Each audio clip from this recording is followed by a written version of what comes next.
প্রথম ফ্যামিলি ছাড়া রোজা করবো ভাবতে অবাক লাগতেছে। আর এই রোজার লাগা আমার এতদিন নেল এক্সটেনশনও ফালাই দেওয়া লাগছে। খুব চিন্তায় পড়ে গেছিলাম যে আমি আসলে রোজা রাখতে পারবো কি পারবো না। একে তো ভিন দেশ, তার মধ্যে আজান শুনতে পাই না, তার মধ্যে নেল এক্সটেনশন করানো। তো আসসালামু আলাইকুম, কেমন আছেন আপনারা সবাই? আশা করি সবাই সুস্থ আছেন এবং ভালো আছেন। আলহামদুলিল্লাহ আমি অনেক ভালো আছি। আর প্রথমে সবাই রমাদান মোবারক। আমি দীর্ঘ অনেকদিন ধরে এখন নেপালে, আর নেপালে থাকা অবস্থায় আমাকে প্রথম রোজা শুরু হয়ে গেছে। আর প্রথম রোজা আমাকে শেষ হয়ে আজকে আমাকে দ্বিতীয় রোজা চলতেছে। আমি আপনাদের শেয়ার করবো আমার প্রথম রোজার কি কি হয়েছে, কেমনি কি আমি প্রিপারেশন নিছি সবকিছু নিয়ে। তো তার আগে আজকের ভিডিও কে কোথা থেকে দেখতেছেন কমেন্ট সেকশনে অবশ্যই জানাই দিই। আমি জানতাম আমার রোজা নেপালে হইব, তো ওই সবকিছু বলবো আপনাদের। শুধু এই ছোট্ট একটা স্পয়লারের যখন আমার নেপালের টিকিট কাটি তখনই আমি দেখতে পাই যে আমার রোজা তো নেপালে হইব, কিন্তু আমি মনে প্রাণে চাইতেছিলাম যে আমি যেন রোজার আগেই বাংলাদেশে ব্যাক করতে পারি। এই জায়গার কাজ সবকিছু মিলায় আমি আসলে করে উঠতে পারি নাই। তো আমার অনেক দুঃখ লাগতেছিল যে আমি আমার জীবনের প্রথম রোজা তাও বাংলাদেশে না, বাংলাদেশের বাইরে করবো। বিশ্বাস করেন এটা আমার ক্ষণিকের মুহূর্ত আমি জানি, কিন্তু আমার কাছে লাগতেছিল যারা প্রবাসে থাকে তাগো আসলে কিরকম লাগে ফ্যামিলি ছাড়া প্রত্যেকটা বছর ঈদ পালন করা।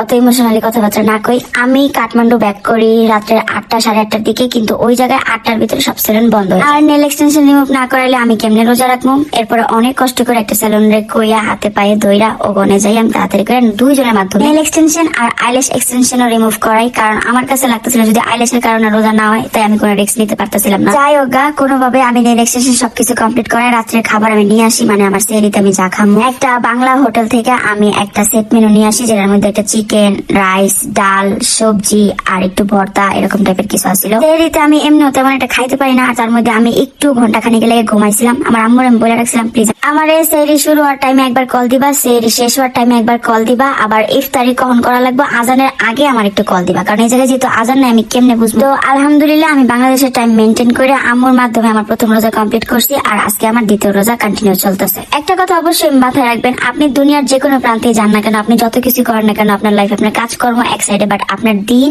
আপনার ইসলাম এগুলো আপনার কাছে। তো আমি যতই ওয়েস্টার্ন কালচার মেনটেন করি না কেন, আমি যাই করি না কেন, দিন শেষে আমি আমার ধর্ম কখনোই ভুলা যায় না। আর এটা আমি ইহ জীবনে মরার আগ পর্যন্ত ভুলা যাবো। আমি সচরাচর ফ্রুটস খাইতে একদম পছন্দ করি না, কিন্তু ওদিন কেন জানি মন চাইলো একটা শপের মধ্যে আমি ফ্রুটস কাটা দেখছিলাম, আর ওটা দেখে নিয়েছি যে এটা আমি সেহরিতে খাবো। তো আর কি, এমনি আমার সেহরি আমি কমপ্লিট করছি।